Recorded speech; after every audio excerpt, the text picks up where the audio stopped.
You're with CapeTalk. This is Pippa Hudson on lunch. Now it's time to do some armchair travel as we wander the world together. And today we are wandering quite far away from home as we share a listener's adventure in Sri Lanka. Cindy Elling contacted me a while ago to share some stories and photos of her incredible experience cycling more than 500 kilometers through the so-called Emerald Isle. Did you know that that term is used for Sri Lanka as well as Ireland? I learned something new in this engagement with Cindy, and that was the first piece of information that is one of many that is going to whet my appetite to go and visit this part of the world. Now, Cindy is joining us via Zoom this afternoon to talk to us about the experience, some of the highlights, and to share some insights that might perhaps be useful to future travellers who choose to visit this destination. Cindy, it's great to have you joining us. Thank you for your time this afternoon. Hi, Pippa. Tell us a little bit about yourself before we talk about this trip. I'm an empty nester. I enjoy exercising, outdoor kind of person, and enjoy traveling to different destinations. Okay. So not run-of-the-mill places. Which explains the quite off-the-beaten-track nature of this particular trip, Cindy, which we'll get to in a moment. Okay, so you have travelled quite a bit before. Had Sri Lanka ever been on your travel bucket list? I know it was a family wedding that sort of prompted this trip. Is it something you'd been thinking of doing anyway? Yes, I think Sri Lanka's always had like an exotic sort of feel to it, and this was a great opportunity to go and explore it. Okay, so you get the invitation to come to a wedding and you decide we're going to do that, but we're first going to explore some of the country and make our way to that wedding in quite a different kind of way. What sort of, when was this, Cindy? What sort of time of year was it that this trip took place? So it was earlier this year, and we decided to try cycling. Both myself and my husband are keen cyclists, and the idea of sort of hopping in and out of spending a lot of time in a car visiting different places just really didn't appeal. Mm-hmm. However, the idea of sort of the journey part of it, not so much the focus of the destination, but actually getting there and going slowly and just observing the countryside was very appealing. And Sri Lanka are doing a lot to promote cycling in that country. Yeah.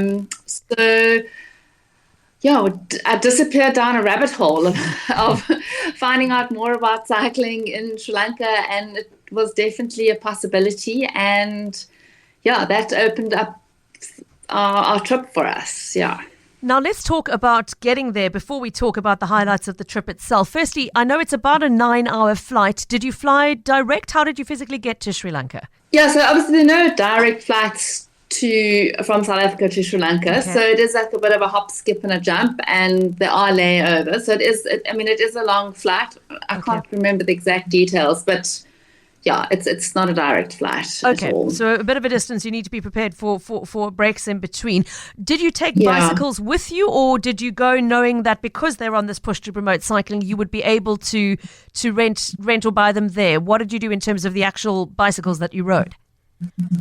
We decided to take our own bikes, just from a point of view that we're comfortable with them. They're made to fit us. We're used to riding them. And also just kind of looking at the photographs of the rentals, the ones that I did see, they didn't look that great. And I thought I'd rather deal with the bike that you know than an unknown. And then I don't know what the maintenance or backup support is. Whereas at least here you can get your bike serviced beforehand and you know how it works. And so that was our rationale for that. And it's literally a case of putting your bike in a cardboard box and hoping that it gets to the destination. Okay.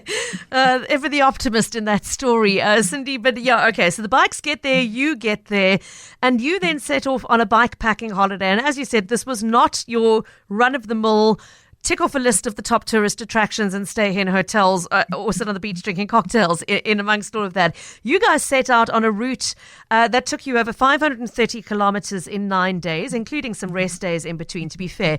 But that really took you sometimes into the middle of nowhere and very much off the beaten track. Cindy, give us a sense of where you travelled, the kind of terrain you moved through, and just a little bit more of a sense of what your bicycle trip looked like. So we decided to travel down the sort of the central spine of Sri Lanka. The main reason being is that during March, the coastal areas are incredibly hot. I mean, it's hot and it's humid. Like it's, high 30s and very high humidities. Whereas, so the interior is slightly elevated, it's mountainous and it's cooler. And that was the rationale for that. And it's pretty, it's scenic. But it's also very hilly. Yes. So there's a fair amount of climbing involved. But, with every uphill, there's a lovely descent. So you've got to look at the positives on that side. So we started, so you land at Colombo, which is the capital, and we decided to just organize a transfer to the center, to a place called Sigiriya, just because cycling out of Colombo, it's a really big, busy, noisy city with lots of traffic. And we just decided to start in the middle of in the country and just drive there. So that's what we did. And then over a series of a couple of days, close to a week, we literally cycled down the center of Sri Lanka, through the highlands and then down to the coast to a place called Mawela. Now, your starting point, Sigiriya, I know home to, and I saw your photographs of, an incredible rock fortress and beautiful water gardens. It is one of the sort of the hotspots of Sri Lanka. Did you make a point of tracing a route that would take you past some of the sort of the major sites, or did you try and deliberately avoid them? No, there were some, we're not a typical, we have to go and see all the sites, but Sigiriya was the one place that we did want to go and see, and it really is an impressive rock fortress. It's this amazing granite dome, and that sort of rises out of these flat floodplains, and there are beautiful gardens all around it, and just the engineering and the fact that people lived up on this rock fortress, it's mind-blowing. And they've dug or they've chiseled little canals or little ditches in the actual rock to harvest the rainwater, and then that goes into massive storage reservoirs. Incredible. And they have these sort of underground conduits linking up the water ponds and things. So, and this is centuries old, so it's really spectacular, and the layout is it's really beautiful, and so I can really recommend it. And so that was definitely, that's why we wanted to start there, and it was kind of in the middle of the country and on our route, on the right track. I just want to say, for anybody coming into this conversation midway, our guest joining us via Zoom is Cindy Elling, who is one of our listeners who fairly recently, in March this year, completed a cycling trip through Sri Lanka, making their way towards a family wedding, but doing so in quite a different way, on a bicycle through a very beautiful, elevated, mountainous area of Sri Lanka, sort of off the major tourist pathway, but doing it their way, savouring the journey as much as the destination, and doing it on bicycle. Listeners starting to ask quite a number of questions around your trip, Cindy, including the first one saying, did you feel safe the whole way through? Is security something you need to be mindful of in Sri Lanka? We felt totally safe. They're very geared up for tourism at the moment, so totally safe. Good to hear. Didn't even cross my mind. Okay, that's great. And then Kim, enjoying the conversation. Thanks, Kim. She'd like to know, what is communication like around Sri Lanka? What about internet access? Now, it sounds like you were going into parts of the country that were probably going to be the least connected of all. But any comments? You were briefly in the capital, Colombo, and other areas. What was connectivity like? Connectivity is actually great. So when we landed, we just got local SIM cards.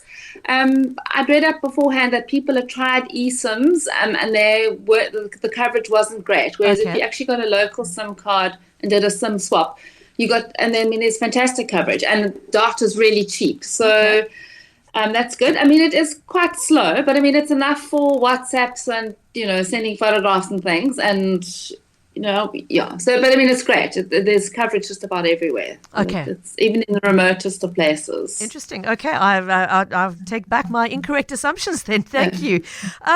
Let's also talk a little bit about the food, because I hear the word Sri Lanka. I'm sure a lot of people, the first thing they think of is cricket. The first thing I think of is curry, because some of the nicest curries I've ever eaten have been Sri Lankan curries. Tell us a little bit about what you ate. I know you are quite adventurous in terms of wanting to eat local and stay local.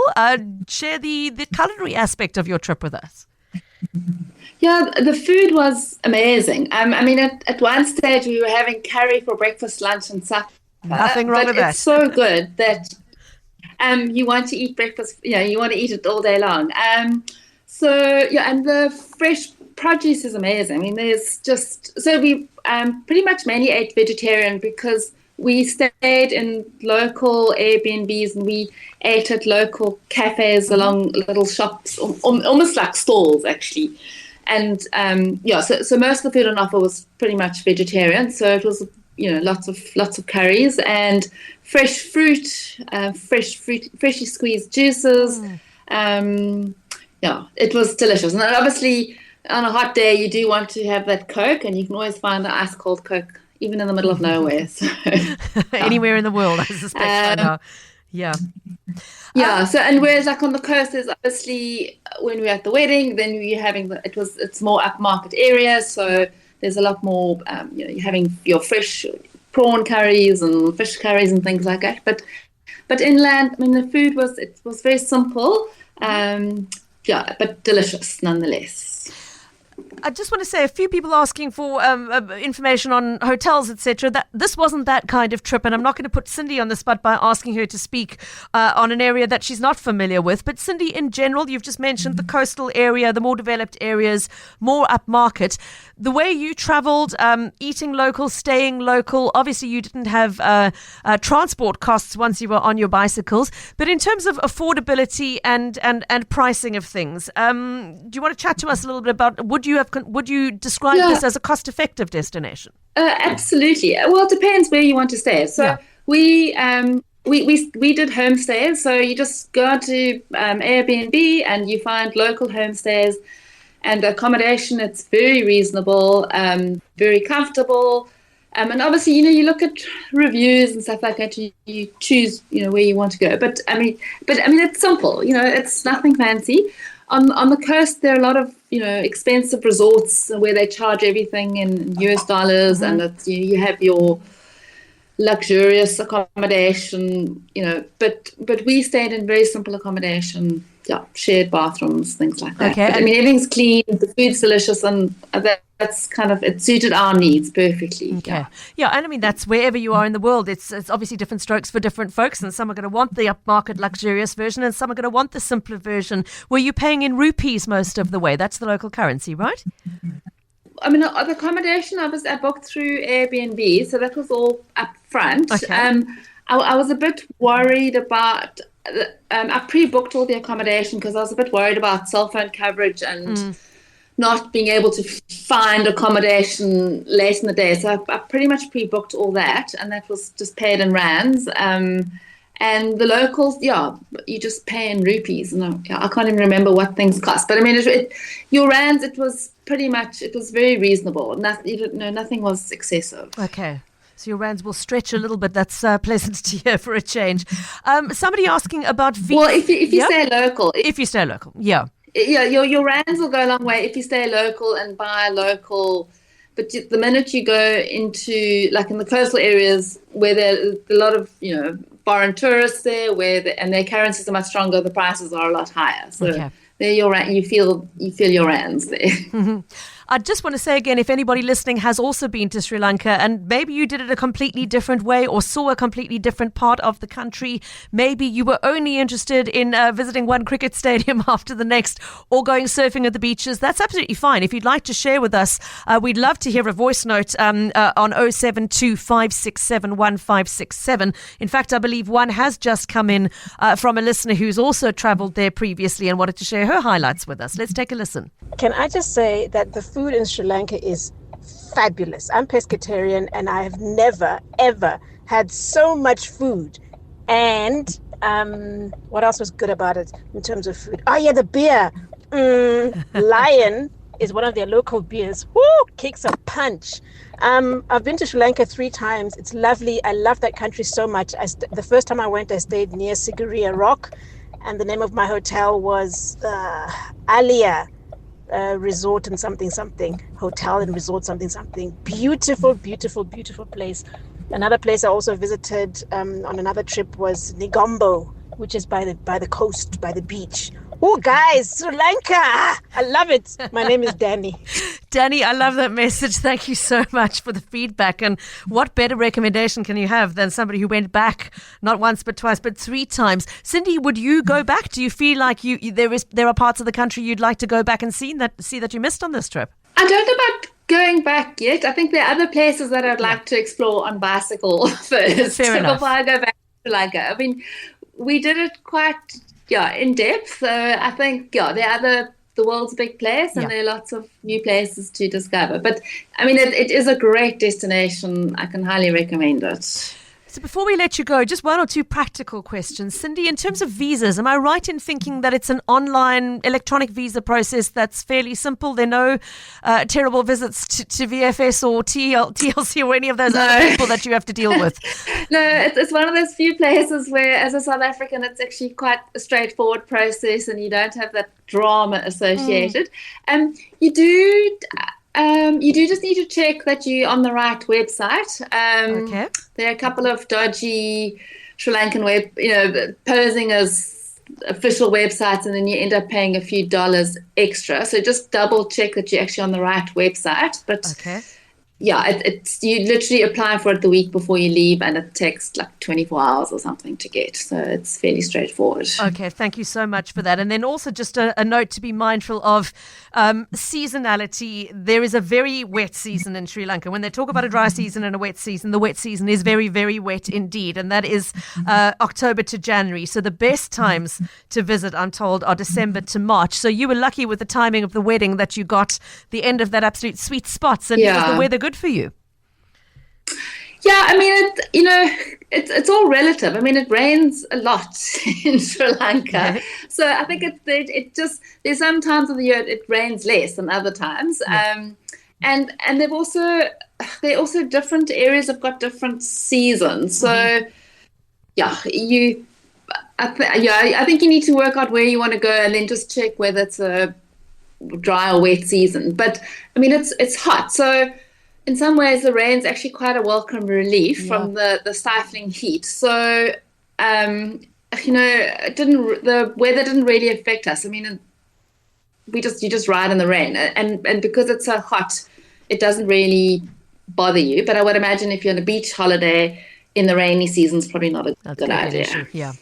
Cindy, you've done such a wonderful job of sharing your own adventure and painting the mental picture for all of us. I want to thank you so much for joining us on Wonder the World today to share your story. And I hope you've got not just lots of photographs, but lots of wonderful memories to hold on to the feeling that this trip clearly evoked for you. Thank you so much for sharing it with us. It's a pleasure. Really great to have you with us. Cindy Illing, one of our listeners, sharing with us her tour cycling adventure of Sri Lanka in March of this year. If you'd like to tell us where you've been when you've wandered the world and share a story like that, send me an email to pippah@capetalk.co.za.